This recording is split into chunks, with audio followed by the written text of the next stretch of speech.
പക്ഷേ ആലപ്പുഴയിലെ ചില ദൃശ്യങ്ങൾ, ചില സത്യങ്ങൾ വസ്തുതകളായിട്ട് തന്നെ മുന്നോട്ട് വെക്കുന്നില്ല. കാരണം മുഖ്യമന്ത്രിയുടെ കൂടെ പോവേണ്ട സെക്യൂരിറ്റി ആളുകൾ, അദ്ദേഹത്തിൻ്റെ കൂടെ സഞ്ചരിക്കേണ്ടവർ ഓടി പുറകോട്ട് വന്ന് അവരുടെ ദണ്ടുമെടുത്ത് അല്ലെങ്കിൽ ലാത്തിയും എടുത്ത് അവിടെ അപ്പുറം സൈഡിൽ പ്രതിഷേധിച്ചുകൊണ്ട് സൈഡിൽ നിൽക്കുന്നവരെ തല്ലിച്ചതയ്ക്കുന്നത് നമ്മൾ കണ്ടു.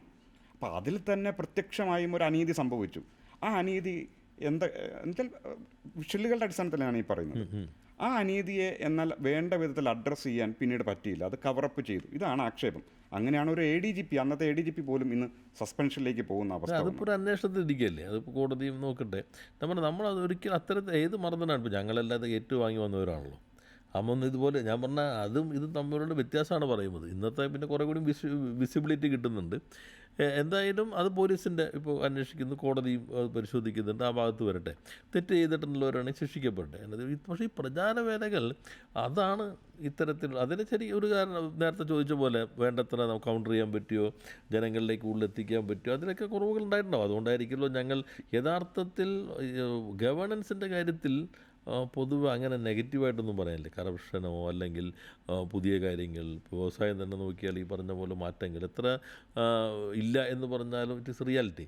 കേരളത്തിൽ വന്നിട്ടുള്ള മാറ്റങ്ങൾ, ഓരോ രംഗത്തും വന്നിട്ടുള്ള ക്ഷേമ പ്രവർത്തനങ്ങൾ. അപ്പോൾ അങ്ങനെയുള്ളൊരു ഭരണത്തിൻ്റെ നേട്ടങ്ങൾ അത് മനസ്സിലാക്കുന്ന ജനങ്ങൾ വോട്ട് ചെയ്യും എന്ന് കരുതിയിരുന്നു.